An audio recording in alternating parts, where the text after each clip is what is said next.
DGFIA जो है वो आज खुद पेश हुए और आज जो उन्होंने अपनी महकमे का नौहार जो पड़ा है वो मेरे लिए बड़े कंसर्न का बायस है कि आज उन्होंने एडमिट किया है कि ना कैपेसिटी है उनके डिपार्टमेंट के पास, ना कोई सीरियसनेस है और मेरे केस के ऊपर जो लोग काम कर रहे थे शायद उनके ख़िलाफ़ उन्होंने कोई महकमाना जो है वो गफलत करने के ऊपर उनके कोई कार्रवाई भी शुरू की है।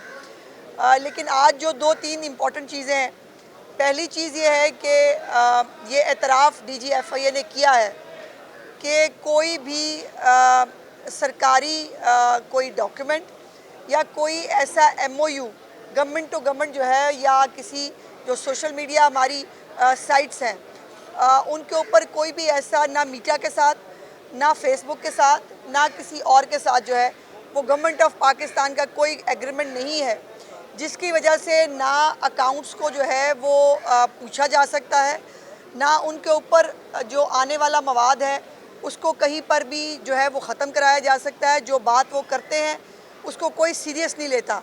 ये रियासत पाकिस्तान के लिए एक बहुत बड़ा कंसर्न का बायस होना चाहिए कि जो ऐसे सोशल मीडिया जो हमारी साइट्स हैं, वो मीटा है या फेसबुक है या टिकटॉक भी गालिबन उसके अंदर शामिल होगा, जो यहाँ से रेवेन्यू कमा रहे हैं, जो यहाँ से पाकिस्तानियों से जो है वो पैसे लेते हैं, उनके ब्लू टिक के पैसे, कभी एड्स के पैसे, कभी किसी के पैसे, लेकिन वो कहीं पर भी गवर्नमेंट ऑफ पाकिस्तान के साथ कहीं भी किसी एग्रीमेंट में नहीं है। और जिसको आज चीफ जस्टिस साहिबा ने ब्लैक मनी कहा है, उन्होंने कहा है कि ये बताएं कि फिर ये ब्लैक मनी नहीं है तो क्या है, कि अगर ये तमाम जो सोशल मीडिया के ये सब साइट्स हैं ये चल रही हैं लेकिन ये आपको जवाबदेह नहीं है। और उन्होंने रोना रोया कि जी हमें कोई सुनता नहीं है, हमें कोई पूछता नहीं है और हमारी कैपेसिटी भी नहीं है ऑफिसर्स की। इससे मैं समझती हूँ कि जो हालात है पाकिस्तान के सोशल मीडिया के वो बड़ी आसानी से समझे जा सकते हैं कि हर बंदा यहाँ मादर पिदर आज़ाद है, चूँकि उसको शायद मालूम है कि उसको देखा और पूछा नहीं जा सकता।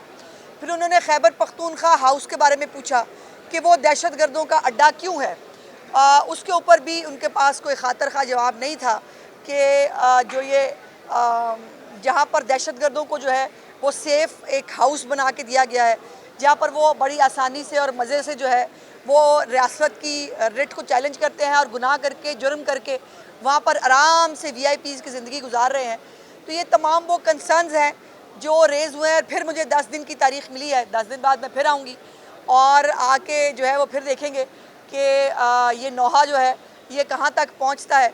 लेकिन एक बात तो तय है, या तो पाकिस्तान के अंदर ये जो सोशल मीडिया साइट्स और सोशल मीडिया के ये सब जो चीज़ें हैं इनको या तो रेगुलेशंस के अंदर आना होगा या इनको बंद हो जाना चाहिए। ये कोई तरीका नहीं है कि आप किसी की इज़्ज़तें उछालें, आप किसी की तौहीन करें, आप किसी को जलील करें और उसके बाद जो है वो आपको पूछने वाला और आपको देखने वाला कोई ना हो। और मेरा केस यही है, मेरा कोई पर्सन स्पेसिफिक केस नहीं है, ना मैं किसी ABCD के बारे में कंसर्न हूँ। मेरा आज भी मेरे वकील साहब ने भी ये गुजारिश की कि जी मेरा सबसे बड़ा कंसर्न ये है कि जो मटेरियल फेक मटेरियल डाला गया था वो आज भी एग्जिस्ट करता है।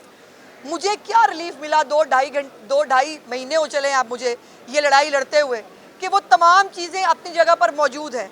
अगर वो हटाई भी नहीं जा सकती, किसी को पकड़ना और पूछना तो बाद की बात है, अगर वो हटाई भी नहीं जा सकती तो फिर हम क्या कर रहे हैं, फिर ये किस चीज़ की रियासत है और इस तरह से जो है वो किसको इंसाफ मिलेगा। बहरहाल जो कुछ लोग हैं जो मुल्क से बाहर से ऑपरेट कर रहे हैं और बेसिकली ये फितना जो है ये मुल्क के बाहर से ऑपरेट होता है, वहाँ से लीड मिलती है, वहाँ से लोगों को बताया जाता है आपने ये करना है और उसके बाद फिर वो प्रोपेगेंडा सेल जो है एक मुनज़्ज़म कैंपेन की तरह करता है।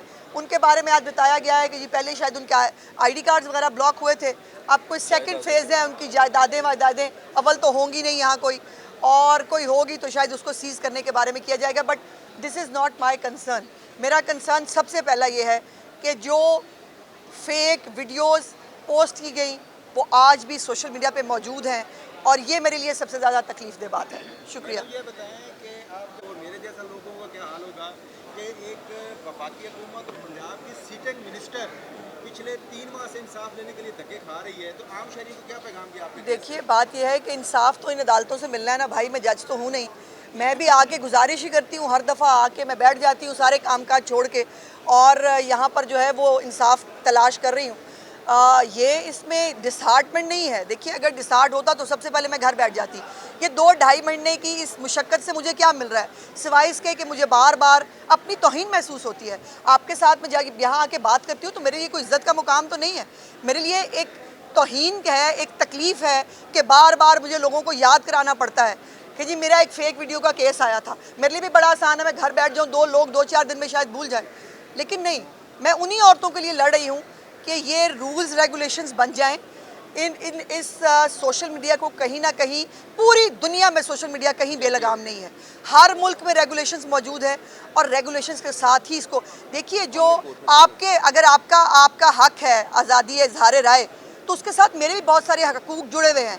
आपको ये हक किसी ने नहीं दिया बुनियादी हकूक़ के नाम के ऊपर कि आप मेरी इंसल्ट करें, आप मेरी तौहीन करें, आप मेरी फेक वीडियोस बना के जो है वो डालें और मुझे जो है वो अंडर प्रेशर लाकर मेरी कैरेक्टर असैसिनेशन करने की नाकाम कोशिश करें। अल्लाह पाक जो है, औरतों का कैरेक्टर बहुत बुलंद अल्लाह पाक ने बनाया है, उसके कदमों के नीचे जन्नत है, इससे बड़ा कैरेक्टर अल्लाह पाक नहीं दे सकते। और कोई ABCD जो है राह चलता वो उसको कुछ नहीं कर सकता, लेकिन इसके लिए फ़ाइट करनी पड़ेगी, इसके लिए लड़ना पड़ेगा। और मैं अपना केस, जैसे मैंने कहा कि मेरे लिए बड़ा आसान है कि मैं इसको, अब तो बहुत महीने हो गए, 2-2.5 महीने, ये शायद मैं अगर ना आऊँ तो ये केस दब भी जाए, लेकिन ये मेरी लड़ाई है उन औरतों के लिए जिनके साथ ये होता है और वो यहाँ आकर 2.5 महीने 3 महीने रुलते नहीं हैं। मैं रुलने के लिए तैयार हूँ। मैडम, आप जजेस से इंसाफ लेने के लिए आ रही हैं, आप जजेस को सड़कों के ऊपर इस किस्म की बातें सुननी पड़ी है, वो इंसाफ लेने के लिए कहाँ जाएंगे? अब चीफ जस्टिस को जिस किस्म की बातें सुननी पड़ी हैं, उनसे तो आप इंसाफ लेने आई हैं, वो इंसाफ लेने के लिए कहाँ जाएंगे? देखिए बात यह है, यही तो बात है कि सोशल मीडिया के ऊपर कोई भी सलामत नहीं है। जो भी किसी एक स्पेसिफिक फितना पार्टी के एजेंडे के ख़िलाफ़ चलेगा या उसकी जो है वो उसके मर्ज़ी के ख़िलाफ़ बात करेगा, उसको बुली होगा। वो बुली होगा, वो वकील हो, वो जज हो, वो क्रिकेटर हो, वो फ़नकार हो, वो सियासतदान हो, उसको, इनके पास सबसे बड़ा वेपन है बुली करना। हम सबको एज ए नेशन इनके ख़िलाफ़ खड़ा होना होगा कि बुली होने से ना हम डरते हैं, ना हम घबराते हैं और ना हम पीछे हटेंगे। और जो जजेस साहिबान के साथ और ख़ास तौर पे सफ़े पे जो चीफ साहब हैं उनके बारे में जो हो रहा है, बाकायदा में हमारी CJ के बारे में भी वो फलक जावेद क्या क्या नहीं बोल रही है, क्या क्या नहीं कह रही है। और एक तो जुर्म करते हैं, ऊपर से डिटाई का आलम यह है कि आप पूछ क्यों रही हैं, आप देख क्यों नहीं हैं, आप बुली क्यों नहीं होती, आप ये केस भूल जाएं। उनका नैरेटिव ये है, जो इंशाअल्लाह ताला मैं तो भूलने नहीं दूंगी। और इंशाअल्लाह मुझे उम्मीद है कि चीफ साहिबा भी एक खातून है और वो तमाम ख़वातीन की लड़ाई लड़ रही हैं। इसमें कोई इममटीरियल है कि मैं कौन हूँ, इममटीरियल है कि ये उज़मा बुखारी का केस है। ये तमाम उन औरतों का केस है जो सोशल मीडिया पे ब्लैकमेल होती हैं, जो बुली होती हैं, और जो ये सबसे आसान काम पता क्या है सोसाइटी के अंदर, आपने किसी औरत का मुंह बंद कराना ना, उसकी कैरेक्टर असैसिनेशन करो ताकि वो मुंह बंद कर ले। तो मैं तो उन औरतों में से नहीं हूँ, और तमाम उन औरतों की लड़ाई भी लड़ रही हूँ जो बुली हो के शायद डर जाती हैं। चल रही हैं। Chief justice Lahore high court ने आपकी हुकूमत को वहाँ पर जजेस तैनात करने के लिए नाम पे जो आए हैं, लेकिन अभी तक वहाँ पर जजेस तैनात नहीं हुए। एक तरफ आप ये कह रहे हैं कि रियासत से बगावत है, इंसाफ में तब्दीली चाहिए, दूसरी तरफ आपकी हुकूमत जजेस नहीं लगा रही वहाँ। नहीं, ऐसा नहीं है भाई। अभी मुझे याद है लास्ट कैबिनेट के अंदर भी ये एजेंडा आइटम था, और उसके ऊपर जो है वो मेरी कुछ इसके ऊपर कुछ डिसेंट है, वो मैं पब्लिकली यहाँ नहीं करना चाहती। होना तो ये चाहिए कि पैनल भेजा जाए, लेकिन हमें स्पेसिफिक नाम भेजे गए हैं, वो चीफ मिनिस्टर साहिबा ने गालिबन उसकी मंजूरी भी दे दी है, तो वो जल्दी हो जाएगा। बात यह है कि एक केस, उसके ऊपर एक स्टे, फिर ये लाहौर के मामलात इस्लामाबाद से मामलात पेशावर, ये तो हो रहा है भाई इस मुल्क के अंदर। ना जुरिस्डिक्शन की कोई कैद रह गई है इस मुल्क के अंदर, ना कोई कॉज ऑफ एक्शन होता नहीं, स्टे पहले आ जाता है भाई। इमरान खान को मिलिट्री कोर्ट ले जा सकते हैं, उसके ऊपर अगलों ने नोटिस कर दिया। अब इसके बाद मैं खुद वकील हूँ, मुझे शर्म आती है, यकीन मानो, ये देख के ये हो गया। कॉज ऑफ एक्शन हुआ ही नहीं है, आपने उसके ऊपर नोटिस कर दिए हैं। ये आलम है, झूठ बोलने की इंतहा है। अब वो कल से परसों से गंडापुर अपनी खफत मिटाने के लिए, चूँकि वो पहुँच नहीं सका, अब वो खफत मिटाने के लिए हम गोलियाँ मारेंगे, हम फलाना करेंगे, पुलिस वालों ने गोलियाँ चलाई।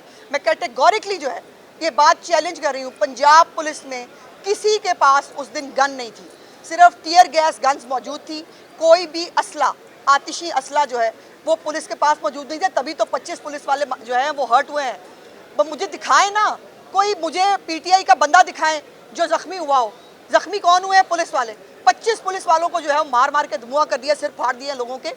ये दहशतगर्द जमात है, एक इवेंट नहीं, सीरीज ऑफ इवेंट्स है जो साबित करती है कि ये दहशतगर्द है और ये दहशतगर्दी से बाज नहीं आ सकते। मैंने कहा कि केपी के हाउस जो है वो दहशतगर्दों की आवाज़ है, जिस तरह सीए साहिबा ने दिखाया, तो इसका मतलब है सीएम केपी के अली अमीन गंडापुर की सरपरस्ती कर रहे हैं। जाहिर है।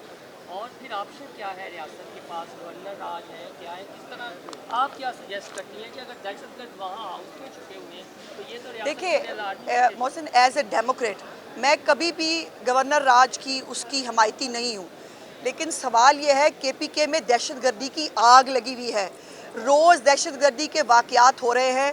लेकिन जो नेहरू है वो बंसी बजा रहा है, आराम से बैठ के, या वो टांगों पर टांगे रख के वो सस्ती सी अदाकारी करता है, वो वाहियात किस्म के सिर हिलाता है और वो गाने गुने टिकटॉक बना के वो जो है वो बच्चों को लड़ा के पाकिस्तान के पख्तूनख्वा के हमारे बच्चे जो है, जिनके हाथों में लैपटॉप होने चाहिए, जिनके हाथों में डिग्रियां होनी चाहिए, जिनके हाथों में जिनको बाइक्स मिलनी चाहिए, जिनके वजीफ़े होने चाहिए, उन सबको जो है आपने पेट्रोल बम पे और पुलिस के साथ लड़ने पर लगा दिया और फिर आप इसको जंग बना रहे हैं। खैबर पख्तूनख्वा वर्सेस पंजाब, नो, ये नहीं हो सकता। आप एक सूबे का वज़ीर आला होकर दूसरे सूबे पर लश्कर कशी करने आ रहे हैं, आप फेडरेशन को नुकसान पहुंचा रहे हैं। और राना सनाउल्लाह साहब का वो एक जुमला बड़ा इंपॉर्टेंट है कि ये पाकिस्तान को किसी हादसे से दो चार करना चाहते हैं, and I also mean it. ये दुरुस्त है। ये अगर इमरान खान अपनी सियासत के लिए, अपने गुनाह छुपाने के लिए पाकिस्तान को, पीटीआई की जो है वो तंजीम को इस्तेमाल करते हुए, दहशतगर्द तंजीम को किसी भी हद तक जा सकता है, इस मुल्क को नुकसान पहुंचा सकता है, तो रियासत और उसके इदारे और उसके ज़िम्मेदारान को कोई ना कोई फ़ैसला ले लेना चाहिए।